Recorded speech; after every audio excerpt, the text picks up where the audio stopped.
Arkansas plays hard but falls to Vanderbilt 75-74. This is Arkansas basketball recap. I'm Daniel Price. That's Jacob Price. Jake, that was a tough one. A tough one because I felt like Arkansas played really hard. Uh, it wasn't one of those games where you lose and you have a million things to complain about that are so obvious, and you just felt like the whole team played like trash.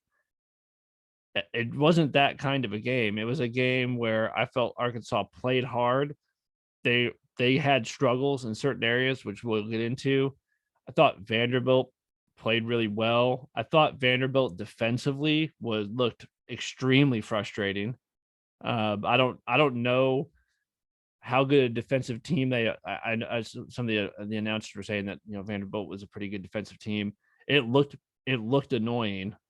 It was a very physical game. I mean, that might have been as chippy and physical of a game as I've seen them play so far. And at the end of the day, it sort of just came down to we didn't make free throws, and that's kind of it. I mean, there was other things we could have done, and I want to get into some of the things on defense, but wasn't like we gave up too many points to win the game. Wasn't like we didn't play hard. It wasn't like the whole team played terrible and no one can get anything going. None of those things were true. We didn't shoot the ball well from the free throw line. We let one guy go off 5 of 7 from three. And I will get into that, but that's partially just due that Scottie Pippen Jr. is a really good basketball player that is exceptionally good at collapsing a defense.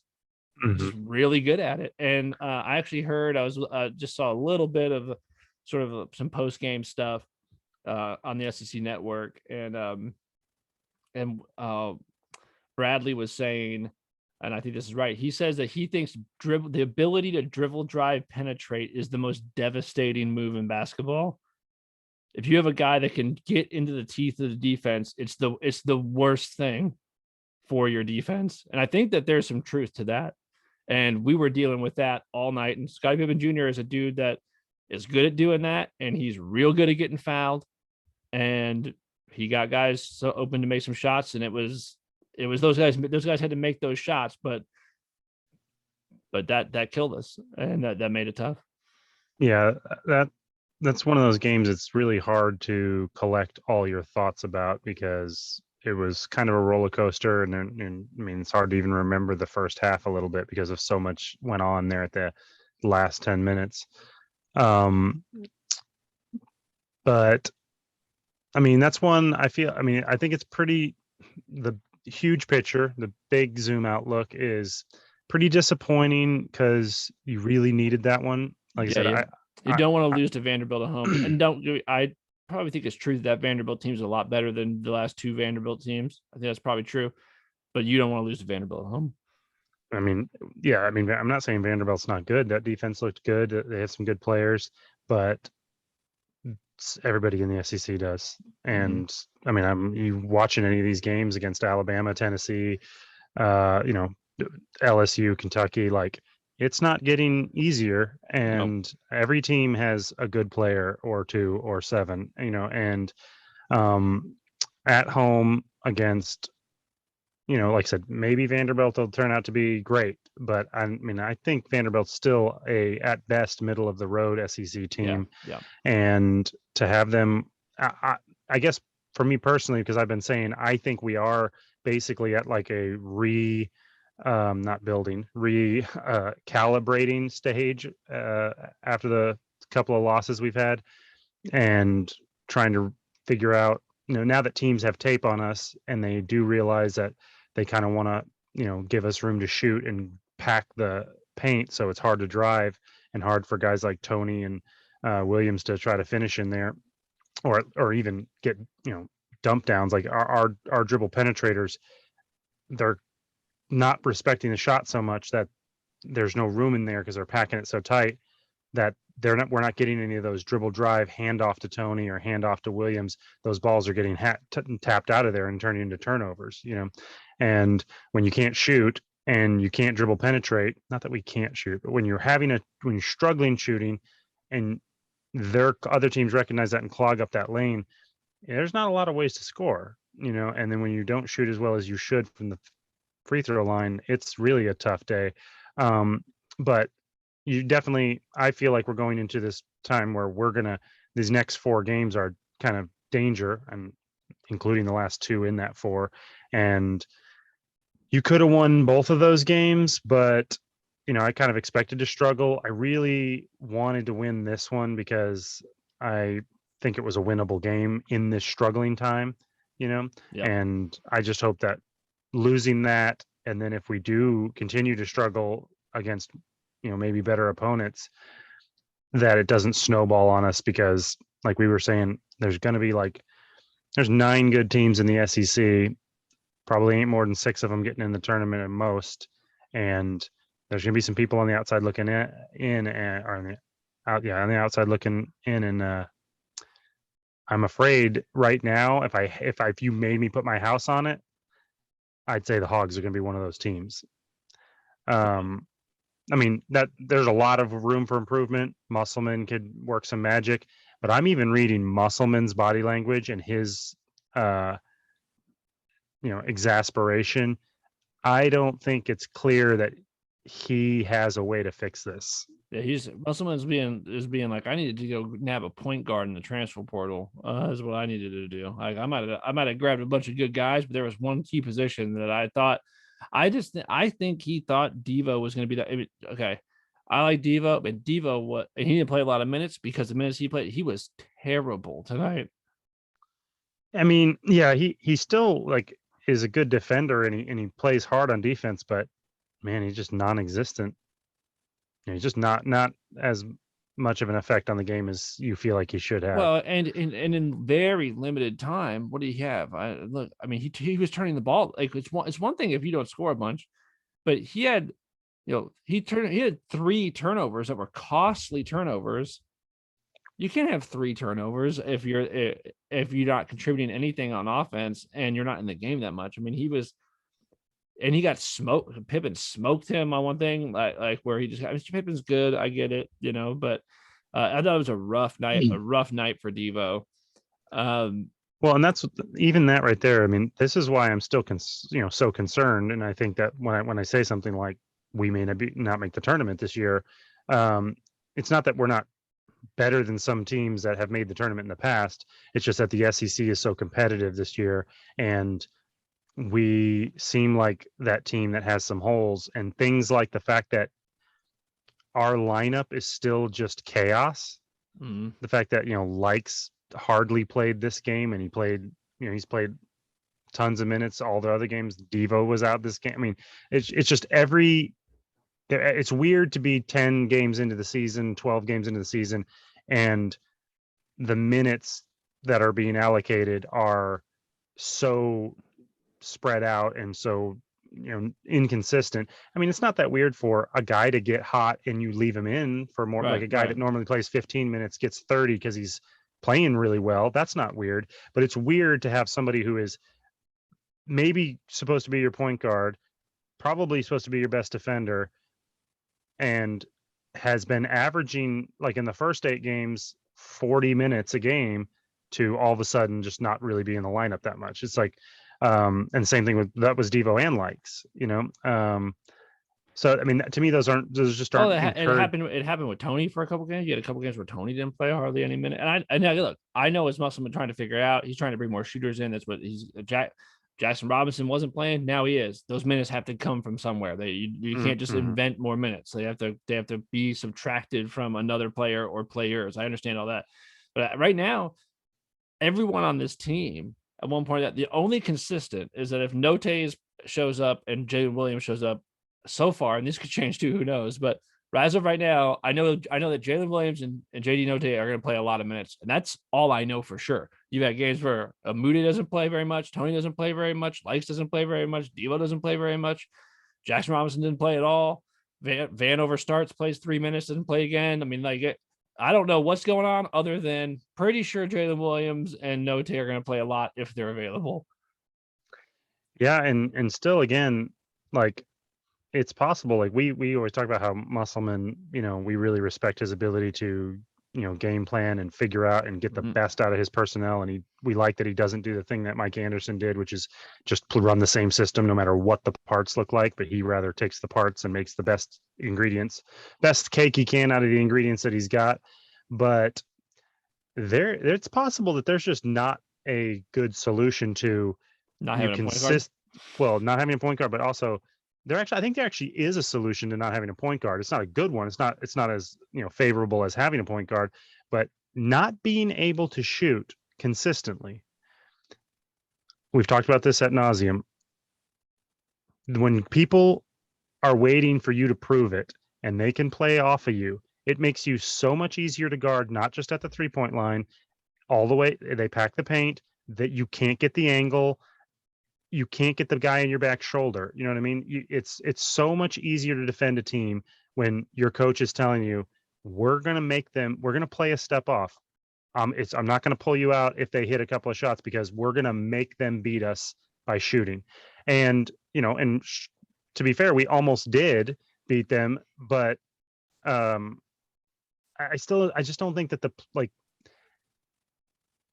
if you can't score inside because the defense is packed in there and you can't shoot from the outside consistently, there's not a lot of good answers for that other than, hey, Amude, could you hit a bunch of crazy turnaround 17-footers to keep us in this game? And then when you go cold, could, Tony just clean up a bunch of second chance points for us and get some runouts? Like, those aren't gamed out ways to consistently win. You know what I mean? This is what they did. First half, Amude kept you in the game in the first half by going nuts. By the way, great. And Amude's had flashes, and Amude probably going to need to be one of the better offensive players on this team if they're going to win games, because you're going to need him to score, because he can score in a variety of ways. Great. But you can't, he's not going to make those shots every game. That's ridiculous to ask him to do that. He kept you in the game. Tony did this kind of the stuff that he was doing early in the year, where he's just cleaning stuff up and running around without the ball and getting into soft spots, just and not having plays run for him, but just sneaking behind the defense, that kind of stuff. That's great. I thought that, and then so you can try to score some points that way, have your jump shooter, bigger guy like Amude, and you have Tony do that stuff. And then the other way that you do it is you try to turn people over and get in transition points.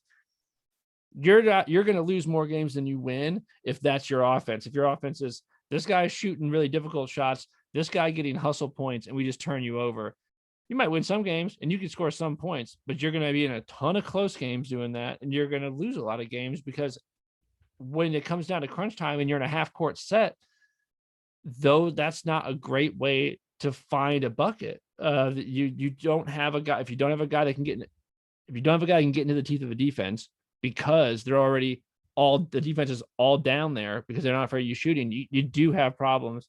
I thought you saw that contrast, because that's exactly what Vanderbilt did. I mean, Vanderbilt did the thing that they were not, their plan was to do to us what they weren't going to let us do to them, which was they're like, we are going to attack the defense. We're going to especially in the beginning, really the whole game, but especially in the beginning of the game, and really anytime Pippen was on the floor. I mean, the defense, dude, our defense was on skates. We were playing we were playing hard, playing good defense, but dude, it was tough.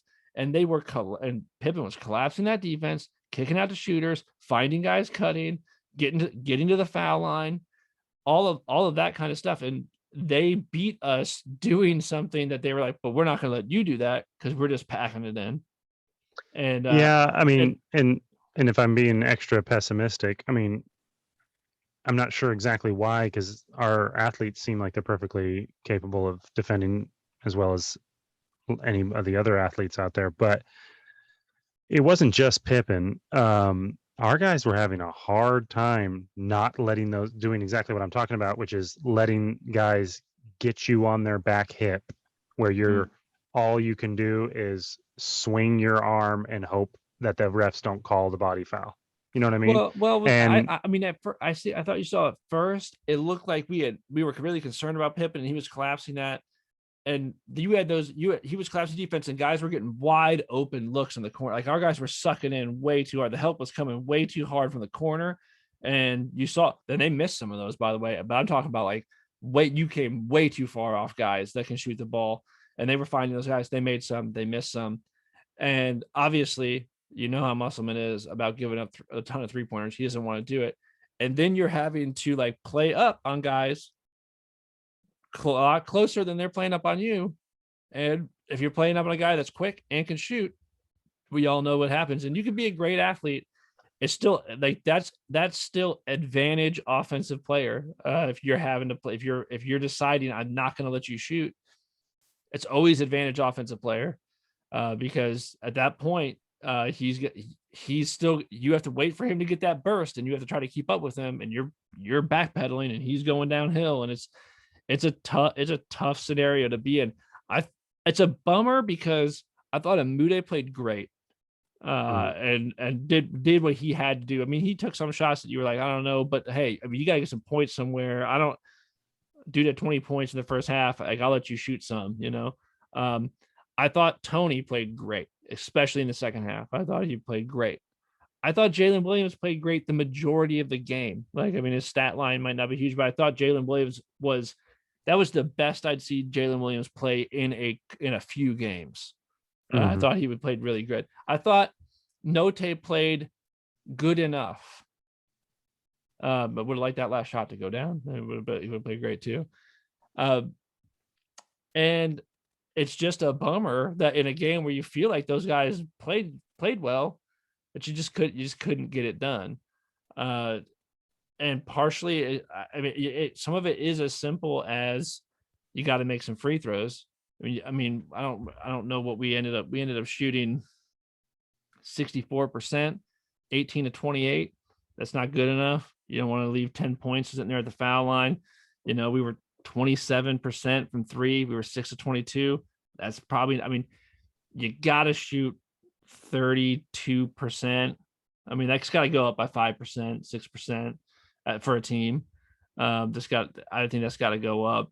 And we got out rebounded, not by a lot, but by a little bit. But we had 14 turnovers and we had 14 assists. So our assist to turnover ratio was exactly even. That can't happen. You can't have as many turnovers as you had assists. So I mean, and that kind of comes back to not having a true point guard.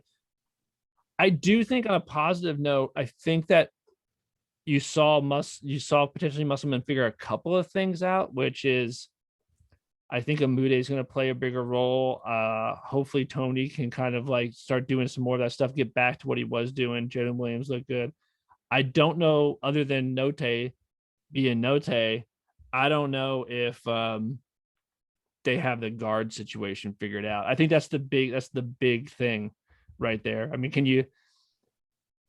because you want to play Devo, it seems dumb not to have him in the starting lineup, but is potentially the lineup you want to start with? Is it actually Jalen Williams, Tony, Amude, and then, and Note and Jackson Robinson? Is that the lineup you actually want out there at the beginning? It might be.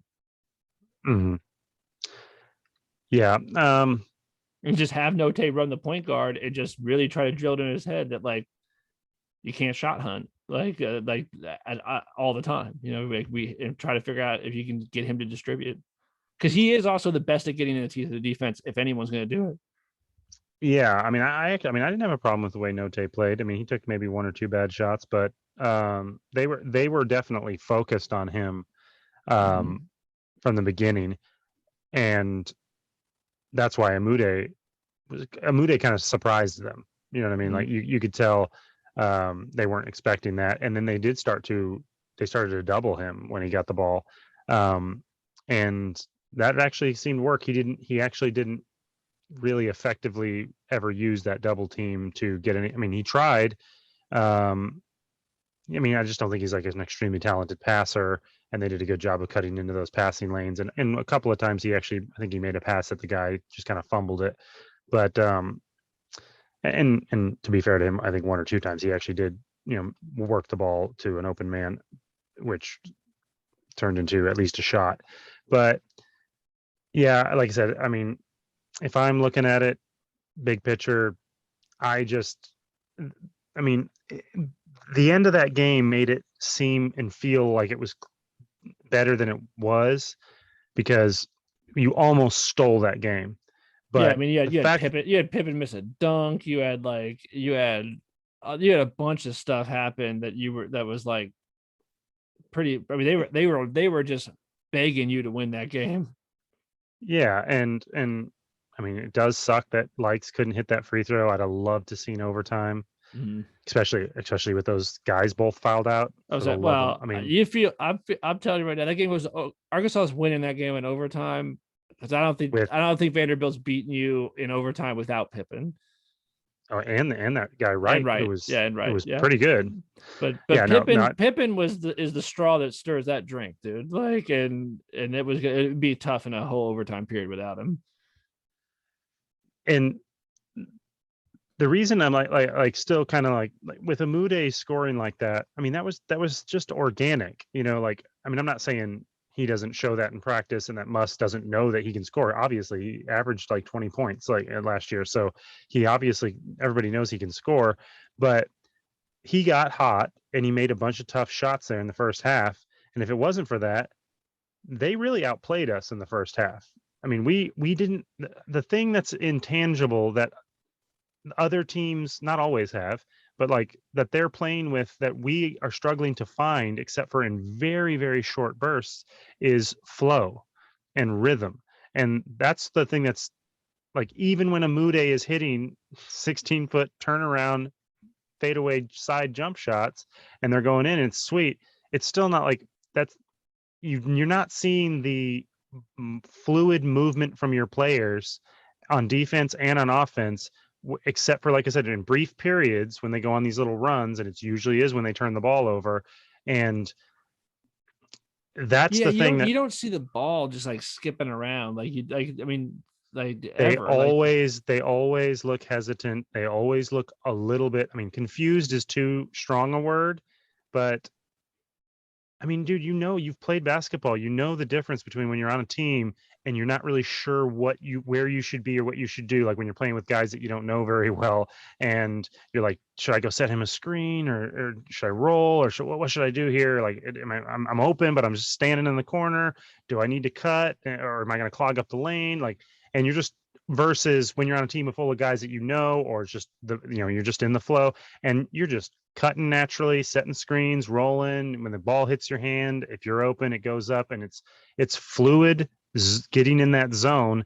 And the bummer about this, like this, that's the one thing that Musselman can try to accomplish, whatever he needs to. And I think that is what he's trying to find is, what are the pieces? Where do I have to put them to get these gears to turn and be lubricated more naturally? Because right now, everything even when the good things are happening, like Amude is scoring or Tony's, like it feels like you're gasping every time. You're like, oh, thank God. Yeah, You know what I it mean? feels stiff and like the. I mean, I don't know. I have to go back and look, but it feels like there's a lot of ball watching going on. Like there's not a lot of moving without the ball.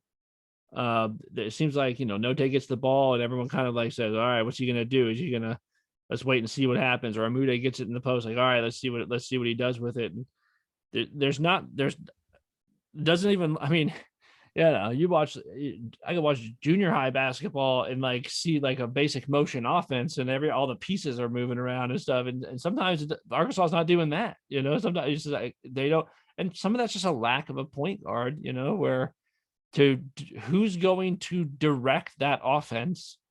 Mhm. And that's tough because it's not like they don't have talent. It's not like they don't have good basketball players. They do. They have a lot of talent. They got good scorers even. They're missing honestly, like, I don't know who's stirring that drink. I don't know. They're missing that guy right now. Right. And like I said, I mean, sometimes you do have a guy on a team that is just obviously the guy that's going to, like Pippen, or uh like back when we had Portis, Mhm. or you have a guy that you just know, like sometimes it's okay to ball watch, like you're like he's the offense is running to him. He's posting up and you're giving him the ball, and then your guys are waiting to see what the defense will determine how you react. You know what I mean? Like, are they going to double him? Then you cut at different places. And but we just definitely, like, when Amude was making those shots and stuff, you don't feel like that's what's happening. You feel like this is like you're struggling, no one can score, and this guy's bailing you out. Not so much like this is what we're doing. You know what I mean? We're going to our man right now. And so, I mean, like, it's not like it's bad if somebody's hot to do that. It just that's not the way it felt. It felt like it felt like I need to get Jalen Tate an extra year of eligibility. Yes. That's what you're missing. Like, what do you got? You're missing Jimmy Witt. You're missing Jalen Tate. That's what you're missing. Like, I mean, if you look at Musselman's teams, like, where's my Jimmy Witt? Where's my Jalen Tate? Those are the guys. Like, those are those guys. They were not guys that scored a ton of points, but they were the guys that made the stuff happen. They were the guys that had the ball in their hands the vast majority of the time. And you felt real comfortable with that. And it's one thing, man. I do wonder, as I keep an eye on it, part of it might be, and this comes back to like just the point guard, like the player. What, like, when you say that, I mean, that team that you're describing from 2 years ago they were undersized, which was always a problem, but everybody could handle the ball. And it does seem like if you don't have a great shooting team, you do need to have a great dribbling team, because if you're not going to have a bunch of spot up shooters, they better be able to catch the ball from that point and dribble. And our best players aren't that, because I mean, Jalen Williams, obviously no. Tony, no. Even Amude, no. No, you don't want him like, he's not. Amude's not going to dribble drive to the basket the way that like even Tate would or something. You know what I mean? Or Jimmy Witt. Yeah, and that or even like Desi Sills. I mean, Desi Sills over there dropping a ton of points for Arkansas State right now, and you are a little bit like, hey, can I get some? Maybe Desi Sills can be my point guard. he can get in the lane. I mean, yeah, I mean, I think actually that is an identifiable problem, that the fact that your best team gives you 3 of your 5 players, you can't really handle the ball and can't drive from. And if you take the lineup that I just recommended, and maybe this is why you can't do that. If you're like, what's our best chance to get some offense going, and you said, let's give me Jalen Williams at the 5, Tony at the 4, Amude at the 3, Jackson Robinson at the 2, and I guess I'll take, I know Tate's our best player, so you want him out there and he can be the 1. Now you got one ball handler out there, because I don't think you want Jackson Robinson dribbling the ball around a whole bunch either. That ain't gonna work. Like, there's a difference between, like, Amude is good with the ball with his back to the basket and then like taking a couple of dribbles in and doing some stuff. But when your problem is you can't score from outside, but I mean, the ball is on the outside, so you're catching the ball. You need guys that can face up dribble from the 3-point line. And I mean, that is part of the problem, is we've got one guy that can do that out there. Likes can do it, but he doesn't pass out of it. Well, I'm saying one guy at any given time. It's either Note or Likes, or, I mean, obviously, Devo can do it a little bit, but Devo can do it. But none of those guys, except for, like, and the other thing is, I mean, Likes' height is a problem. Like, it's not a huge problem. It's something he overcomes, but there's a big difference between when he dribble drives, the angles that he can score from versus Devo, even, you know what I mean? And I honestly, even like on that last play where he got his own rebound, if he's almost anyone else, he goes back up with that. But he caught it, and that guy was there, and he could just, like, he's going to get blocked right there in the paint. And he packed, and I mean, I literally yelled at my TV, don't shoot a 3. I mean, you need 1 point to tie the game, and 2 points wins you the game. And we shoot 27% from the 3-point line. Do not shoot that. There's still 4 seconds left. Okay, I was shocked that Jackson Robinson shot that ball. Like the one that Note's shooting it, that's fine. Like, when you have 1 second, that you're probably, that's the look you just whatever look you get. But before that, when Jackson Robinson he was open, Mm-hmm. but there's time left. Like that's not it. You don't There was need the 4. three. Yeah, there's 4 seconds left. I would have liked to see him dribble drive that. Yeah, go get fouled. Mm-hmm. You're down 1. Like go get to the line. Like they're gonna foul you when they up 1. They're gonna foul you. They're not gonna just let you go to the basket. Yeah, that was. But like I said, I mean, that whole, even to get there though, like you were trying to steal a game that you really had already lost. If the basketball gods were being righteous, they probably wouldn't have given that one to you. I mean, Vanderbilt came into a hostile environment, and we were down by 5 with like 20 seconds left. You knew it was bad when it had right with a couple with like whatever it was 1.4 seconds left. They run a play at halftime right before the half to get an alley oop to Pippen. I don't even know how. Like, I mean, I've rewound it and watched them. How did you let that happen, Note? Yeah, it was partially Note, but also it was kind of disappointing because Connor, that was the only time they really put him in the game, and they had him guarding the ball, and he really did like lean one. I mean, they kind of faked. I mean, he just kind of leaned, and they just literally just threw it right over the top of him. And it's like, dude, how can a guy throw a ball over the top of you? I mean, I know how he can. Your arms are not fully extended, and you're leaning this way, and he just throws it that way. It's like you would have liked to see Connor stay straight up and make that a much harder pass. That's a good pass. It is, and honestly, that is where Amude kept us in the game that first half, and then in the last 5 minutes we played. That was the only time of the last 5 minutes of the first half is the only time where Arkansas looked like they were playing in flow, and that's when they were turning the ball over, turning them over, Vanderbilt over, and that I mean, the announcers were saying it was that particular play. I don't know how much that had to do with it, but they lost that game in the first 10 minutes of the second half. Yeah, they played so bad, and they just they were up by 5, and they immediately let them come back and get a 1-point lead. And it's like they just gave them that belief, with down by 5. I mean, they should have been down by 7, but like you could just feel that it's like, all right, come Vanderbilt, good, you played hard, you're a tough team, but you're not coming in here and winning this on the road.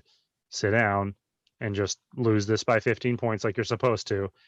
And you gave that belief back to them by letting them we scored. I mean, the announcer guy said it. He said they need to score. Vanderbilt needs to keep this game around 72 points in order to win. And I was like, well, that's not going to happen because we got, what do we have? 40 at halftime. Yeah. And I mean, but then with like 3 minutes to go, it was like we had like 65. We'd scored like 10 points. You know what I mean? It's like he said if it gets to 75, they don't win. We got to 74. Yeah, so I mean, so that is what it is. And we started to score better in the last, like we made up most of that in the last 10 minutes. Yeah. But in that first 10 minutes, I'm not sure what we scored, but it must have been like 10 points in the first 10 minutes of the second half. I think we lost because Scottie Pippen Sr. came to Bud Walton Arena, and old Scottie Pippen Jr. was like, I got to win one for dad, and decided to do his best old Scottie Pippen teammate turnaround baseline fadeaway, which is if you're going to make that shot, I don't know what. Well, I mean, the thing is, he shot that flat-footed and kind of leaning, and Tony, if he jumps at all, swats that out of the air. But I mean, this is another bad thing about us. I mean, everything leads to something else, but the fact that we couldn't guard them without fouling all game long, because like I said, we were constantly, I guess it was partially because we were worried about the 3-pointer. So that's in your head and you're getting too close, and then they're driving around Pippen you. Like leads. I think he leads the SEC in free throws attempted. I mean, obviously he's obviously good at it, but because they were in the bonus for 8 minutes, that play at the end, it's like, I mean, that shot you're talking about, it's like, I mean, Tony was thinking, I don't want to jump in the air and then have him somehow lean into me, because he's been doing that all game. And even though if you look at it, like there's no way he could have leaned into you, he's falling away. But like he just stays planted and lets him shoot that shot. And like I said, I mean, the ball was right there, and he just was straight. I mean, if he just even like, I mean, it's a tough. I mean, I'm sure he's thinking like, well, if you're gonna make that, then whatever. But Probably not with it. I mean, he's a good player. Like he'll make that shot sometimes, and you don't want to give him that shot. Yeah. Yeah. Well, we got Texas A&M on Saturday, and so we'll be back after that. Hopefully, we can figure some stuff out. I don't know if there's a point guard moving in or what. That'd be nice, but or maybe someone's gonna figure out that position. But we'll keep going. We won't bail out just because we're on a losing streak. We'll be back after that game. Does Antonio Brown have any college eligibility left? I don't think so. I don't think so. I don't know if that's the answer. Oh man. All right, bro. Well, I think that's it. That's hard to be. I mean, no, that's really pessimistic. But I can't. We will. Until they. This is your hope. We will be better than this at the end of the year. I just don't know how it's going to look getting there, and if it'll be too late. But I do believe that we will be better than. I think we were better tonight than we were against Mississippi State.